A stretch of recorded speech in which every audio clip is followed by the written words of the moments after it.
हाँ जी स्टूडेंट। अब किया क्या है, हमने कहा कि क्वेश्चन में कह रहा है कि पीसी में 3AF पड़ा हुआ है। ठीक है, पहली बात तो उसने ये बताई। तो हमने कहा था कि पीसी में जो है वो 3AF पड़े होने का मतलब ये है कि पीसी नेक्स्ट इंस्ट्रक्शन का एड्रेस बता रहा होता है कि जो इंस्ट्रक्शन जो है वो फैच होने जा रही है।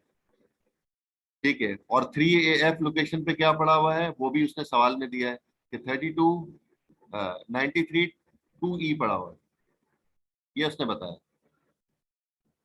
फिर इस क्वेश्चन में उसने कहा कि 32E लोकेशन के ऊपर क्या पड़ा हुआ है, 09AC पड़ा हुआ है।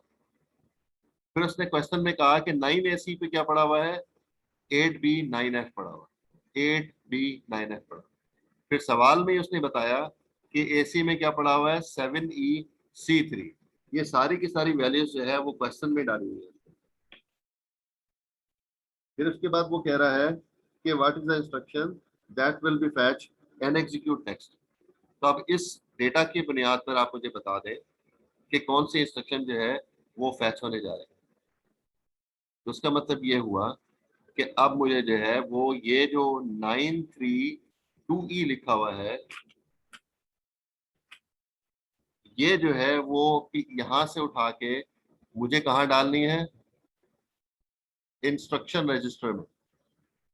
मेरे पास किधर है,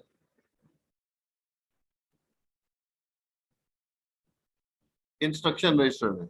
इंस्ट्रक्शन रजिस्टर में जो है वो मुझे डालना है, तो यहाँ पर जो है वो इंस्ट्रक्शन रजिस्टर जो है उसके अंदर मुझे डालना होगा 932 और ई का है, ये रहा, ये वैल्यू डाल। तो इसको अगर मैं बाइनरी में ब्रेक करूंगा तो वो आएगा 1001। फिर उसके बाद 3 लिखना है तो 0011, और फिर 2 लिखना है तो 0010, और फिर ई लिखना है, ई का मतलब है 14, 1110, ये 14 हो। ये कोड कंप्लीट जो है वो हमें क्वेश्चन में दिया हुआ है कि 32F लोकेशन के ऊपर ये वैल्यू पड़ी हुई है। तो अब मुझे बता दें कि इंस्ट्रक्शन कौन सी जो है, और बाकी जगहों पे भी जो जो जो वैल्यू बताई है कि वो सारी वैल्यूज जो है बताई हुई है कि भाई अभी बताओ कि ये वाली इंस्ट्रक्शन कब, कौन सी इंस्ट्रक्शन फैच होने जा रही है, नाम बताना है उसका, उसका नाम बताना है। तब जो है वो देखें कि ये जो 4 बिट होती हैं, ये 4 बिट जो है वो ऑप कोड को रिप्रेजेंट कर रही होती है। इसके अंदर जो है वो 3 बिट जो है वो बताती हैं ऑप कोड को। अगर वो 7 नहीं है तो फिर ये वाली इंस्ट्रक्शन मेमोरी रेफरेंस इंस्ट्रक्शन बनती है। और ये मेमोरी रेफरेंस इंस्ट्रक्शन के साथ साथ अब हमें जो है वो मोड बिट भी देखना पड़ता है कि मोड बिट क्या है।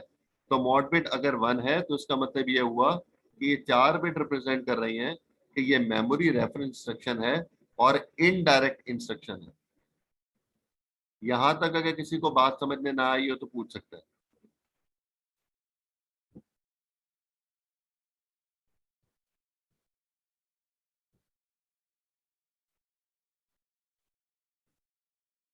क्लियर है? ठीक है जी। तो अब ये मेमोरी रेफरेंस है और इनडायरेक्ट इंस्ट्रक्शन है। अब हमें टेबल में देखना होगा कि 001 लोकेशन के ऊपर कौन सी इंस्ट्रक्शन लिखी हुई है भाई, या D1 का कोड क्या है, ये बताएं मुझे चैट के ऊपर। कौन सी इंस्ट्रक्शन जो है वो परफॉर्म हो रही है, चैट में क्या लिखा हुआ है उसमें टेबल में। 001 कर लें या 1 कर लें या D1 कर लें, कुछ भी कह दें। टेबल में क्या लिखा हुआ है, आपके जो मेन बुक में टेबल रखा हुआ है, कौन सी इंस्ट्रक्शन जो है वो फैच होने जा रही है।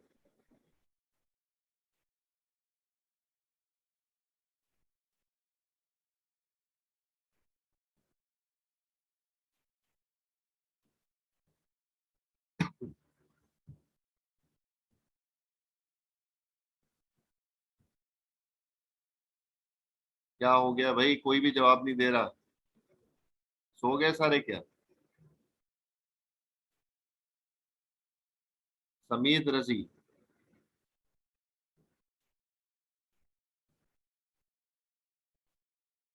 Yes sir. जी, कौन सी इंस्ट्रक्शन फैच हो रही है?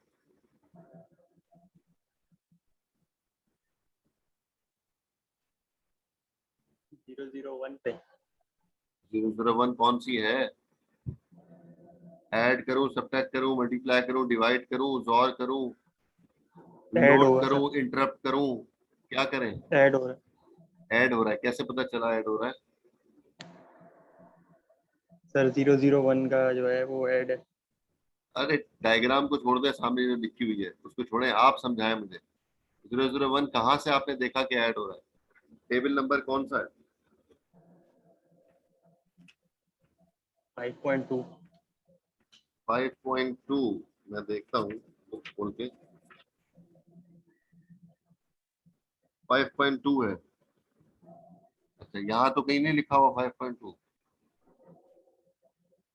जी, 5.2 के अंदर लिखा हुआ है ऐड, 1 और 3 क्रॉस लगे हुए और कह रहा है कि add memory word to accumulator. तो इसका मतलब है कि ऐड ऑपरेशन परफॉर्म हो रहा है।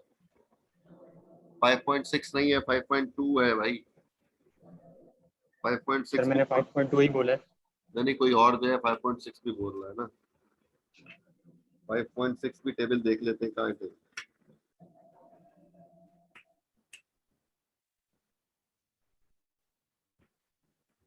5.6 कहाँ है?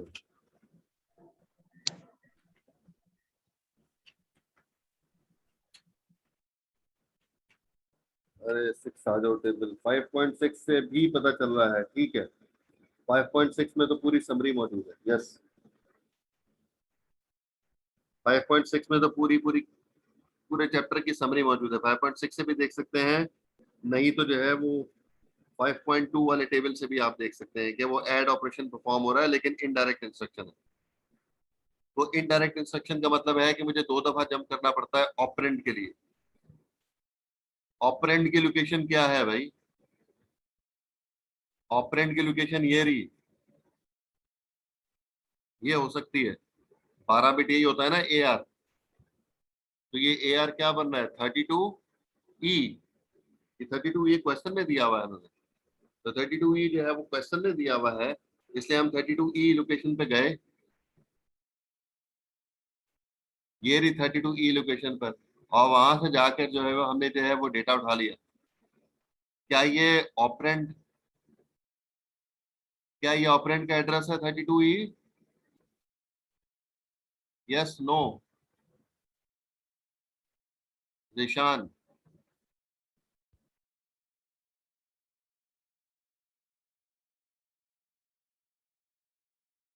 निशान? निशान? यस। कैसे पता चला कि ये ऑपरेंड का एड्रेस है? आप कैसे कह सकते हैं?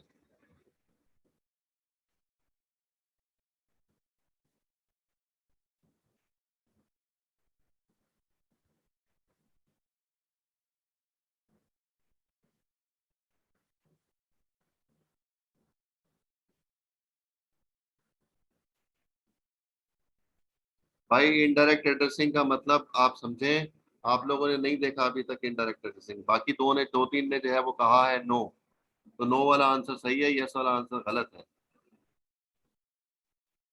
कि 32 ई जो है वो ऑपरेंड का एड्रेस नहीं है, क्योंकि इंस्ट्रक्शन इनडायरेक्ट थी। मॉड बिट जो थे वो इसके अंदर 1 थी। ये जो मॉड बिट है, अरे भाई क्या हो गया, सब कुछ ही बंद हो गया। मॉड बिट जो थी वो 1 थी, इस वजह से। आ जाओ भाई। मॉड बिट 1 है, इस वजह से ये इनडायरेक्ट इंस्ट्रक्शन है। तो हम कह रहे हैं 32 ई की जो लोकेशन पर वैल्यू पड़ी हुई है ये ऑपरेंड नहीं है, और ये ऑपरेंड का एड्रेस नहीं है। क्योंकि इनडायरेक्ट इंस्ट्रक्शन होने का मतलब ये है कि 32 ई पर ऑपरेंड का एड्रेस पड़ा हुआ है। तो ये जो 09 AC है, ये ऑपरेंड का एड्रेस है। 09 AC ऑपरेंड का एड्रेस है। तो 09 AC पर दोबारा जंप करेगा, और ये 9 AC पर जो है वो जंप करके आ गया, और ये वाली लोकेशन वो है जहां पर ऑपरेंड पड़ा हुआ है। ये रहा ऑपरेंड, ये है ऑपरेंड। तो इसका मतलब ये है कि इसको मैं उठा के DR में डाल दूंगा। 8B9F, 8B9F DR में चला गया, डेटा रजिस्टर में। ये आपको आर्किटेक्चर बताता है। ये आपको आर्किटेक्चर बताता है कि जो डेटा मेमोरी से उठा के डाला जाता है वो कहाँ जाता है, डीआर में डाला जाता है। तो एक वैल्यू डीआर में पड़ी है और एक वैल्यू ऑलरेडी एक्यूमुलेटर में पड़ी हुई है। ये सवाल में उसने कहा था एक्यूमुलेटर में ये वैल्यू पड़ी हुई है। तो क्या करना है, ऑपरेशन कौन सा परफॉर्म करना है, ऐड, एडिशन करनी है। तो 8B9F और 7EC3 ये हेक्साडेसिमल नंबर है, इन दोनों को ऐड करेंगे और ऐड करने के बाद जो आंसर आएगा, चलो ना भाई,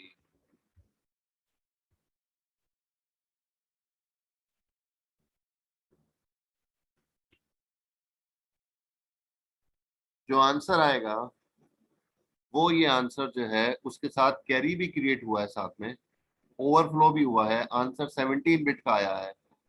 तो फिर ये जो आंसर होगा 0A62 ये एक्यूमुलेटर में चला गया और ये जो है वो ओवरफ्लो में चला गया, ई में वैल्यू आ गई, ई इज इक्वल टू 1 हो गया, ये टोटल आंसर आ गया। तो पहले पार्ट में उसने पूछा था कि इंस्ट्रक्शन कौन सी जो है वो फैच होने जा रही है, तो उसका आंसर था कि जो है वो ऐड ऑपरेशन परफॉर्म होगा। दूसरे पार्ट में वो पूछ रहा था show the binary operation that will be perform in the accumulator when the instruction is executed. तो दूसरे पार्ट में हमने दिखा दिया बाइनरी ऑपरेशन दे करके कि क्या ऑपरेशन परफॉर्म होगा और रिजल्ट क्या है।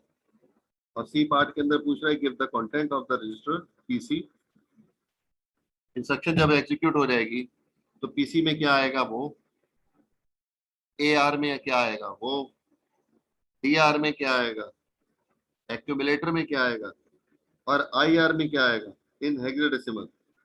And the value of E or I and the sequence counter in a binary at the end of the instruction cycle. अब सी पार्ट में और बहुत सारी चीजें पूछ रहा है कि जब ये ऑपरेशन परफॉर्म होगा तो जो रजिस्टर के नाम लिए हैं उनके अंदर ये इंस्ट्रक्शन जब एग्जीक्यूट हो जाएगी तो क्या वैल्यू स्टोर होगी। पीसी के अंदर देखें जी, जैसे ही इंस्ट्रक्शन फैच होती है तो T1 क्लॉक पल्स के ऊपर पीसी में इंक्रीमेंट हो जाता है। ये हम देख चुके हैं, सबको क्लियर है। जब हमने फैच और डिकोड इंस्ट्रक्शन की थी तो T1 क्लॉक पल्स पर ही जो है उसमें इंक्रीमेंट हो गया था। याद है किसी को, देखा था किसी ने? सर।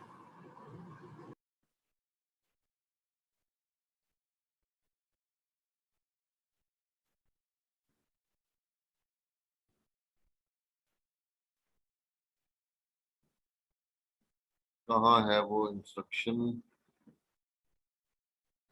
अच्छा, दोबारा शो करना पड़ेगा नई वीडियो।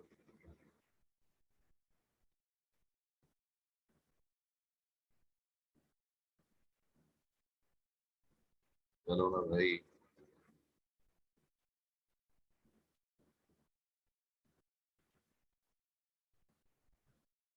ये रहा, ये रहा, ये T1 क्लॉक पल्स है। ये गलत लिखा हुआ है, दोबारा मैंने सही नहीं किया इसको। ये T1 क्लॉक पल्स के ऊपर जो है वो पीसी में इंक्रीमेंट हो गया, तभी इंस्ट्रक्शन जो है वो फैच ही हो रही है। फैच होते हुए ही जो है वो पीसी में इंक्रीमेंट कर दी, क्योंकि हमने वो लोकेशन तो उठा ली। जब वो पीसी की लोकेशन उठा ली तो पीसी की लोकेशन की कोई इंपॉर्टेंस नहीं रही, तो इसलिए हमने जो है उसमें इंक्रीमेंट कर दिया कि अब नेक्स्ट इंस्ट्रक्शन का एड्रेस उसमें आ गया। तो इसलिए नेक्स्ट इंस्ट्रक्शन का जो है एड्रेस उसमें आ जाएगा, तो उसमें क्या वैल्यू आएगी वो हमें बतानी है। तो इसलिए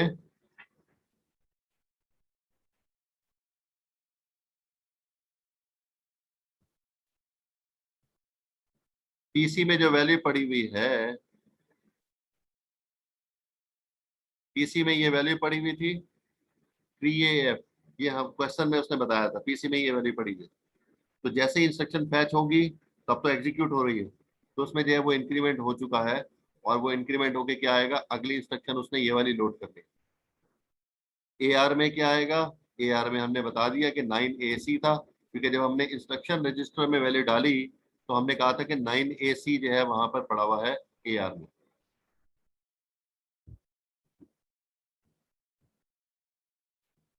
ये सही वैल्यू लिखी हुई है 9AC। AR में। जी हाँ, वो सवाल में उसने कहा था कि 32E लोकेशन के ऊपर जो है ये वैल्यू पड़ी हुई है, तो इसका मतलब है AR में 9AC जो है वैल्यू आएगी। उसके बाद जो है वो DR में क्या आएगा, DR के अंदर जो है वो 8B9F आएगा, वो ऊपर सवाल में दिया हुआ था। उसके बाद हमने जो है वो इनडायरेक्ट इंस्ट्रक्शन से देखा। फिर उसके बाद AC में क्या आंसर आएगा, तो जो हमने ऐड करके आंसर दिया AC में वो आंसर आया। ये भी ऊपर हम देख चुके हैं B पार्ट के अंदर। उसके बाद इंस्ट्रक्शन रजिस्टर में क्या आएगा वो भी मैं ऊपर जो है वो बाइनरी फॉर्म में बना के आपको दे चुका हूँ। ई में क्या आएगा, ओवरफ्लो हुआ है इसलिए ओवरफ्लो का आंसर 1 आ गया। आई क्योंकि इनडायरेक्ट इंस्ट्रक्शन है इसलिए आई की जगह पर 1 लिखा हुआ है, वो आई आ गया। और क्योंकि इंस्ट्रक्शन जब एग्जीक्यूट हो जाती है तो सीक्वेंस काउंटर फौरन 0 हो जाता है, ये एग्जीक्यूशन के वक्त हमने बताया था, तो इसलिए सीक्वेंस काउंटर में 0 आ गया। यहां तक किसी का कोई सवाल?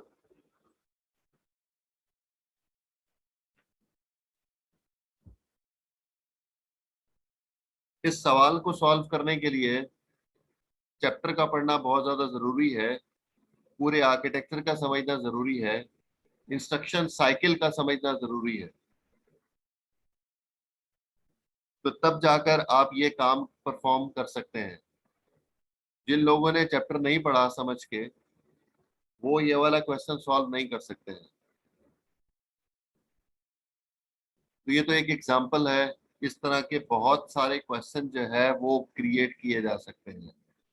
ठीक है जी, बनाए जा सकते हैं। तो इसलिए जो है जितनी भी इंस्ट्रक्शन आपकी बुक में मौजूद है उसके बारे में सवाल पूछा जा सकता है। अभी तो ऐड ऑपरेशन है, तो हो सकता है ऐसा कोड दे दिया जाए जो इंक्रीमेंट और स्किप एंड जीरो हो। DSA की इंस्ट्रक्शन आ सकती है। इंटरप्ट की इंस्ट्रक्शन ट्रांसलेट करने के बाद हमें पता चले कि इंटरप्ट ऑपरेशन परफॉर्म हो रहा है, तो फिर इंटरप्ट ऑपरेशन जब परफॉर्म हो रहा है तो उसके बाद रजिस्टर कौन कौन से में क्या क्या वैल्यू आएंगी वो हमें बतानी पड़ेगी। तो हमें पूरा उसके आर्किटेक्चर का पता होना चाहिए कि कोई इंस्ट्रक्शन जब एग्जीक्यूट होती है तो कौन कौन से रजिस्टर डिस्टर्ब होते हैं, किस रजिस्टर में वैल्यू चेंज होती है और किस रजिस्टर में वैल्यू पे कोई फर्क नहीं पड़ता। जैसे इसमें जो है वो टेम्परेरी रजिस्टर को कोई काम नहीं था, लेकिन अगर सवाल में पूछ दिया जाए साथ में कि टेम्परेरी रजिस्टर में क्या आएगा, तो टेम्परेरी रजिस्टर इसमें कहीं भी इन्वॉल्व नहीं हुआ, इसलिए टेम्परेरी रजिस्टर में जो है जो वैल्यू पहले पड़ी हुई थी अभी भी वही वैल्यू पड़ी रहेगी। हमें नहीं मालूम, अगर सवाल में दिया हुआ है तो फिर हम पता कर लेंगे, अगर सवाल में नहीं दिया हुआ तो नो चेंज वाली कंडीशन आ जाएगी कि टेम्परेरी रजिस्टर में कुछ चेंज नहीं हो। क्यों भाई, क्या हो गया? हमजा क्या नहीं, तुम तो आए लेट हो, फिर तुम जो है वो कह रहे हो जल्दी जाना है।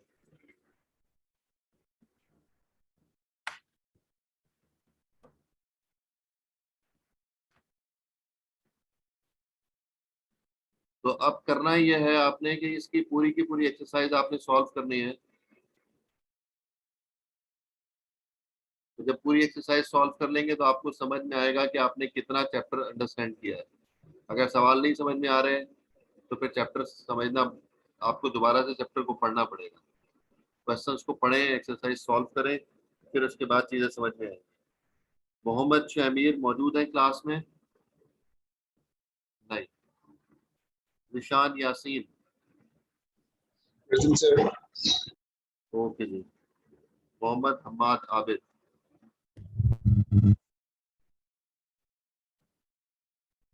हम्माद आबिद क्लास में मौजूद हैं? अटेंडेंस दे दें।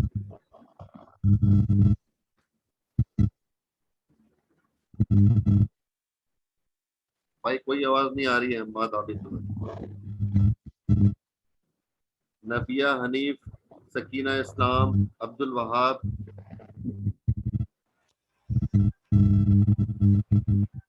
अब्दुल वहाब, अब्दुल वहाब भी नहीं है क्लास में। मोहम्मद यूसुफ? Yes sir, Mohammad Yusuf.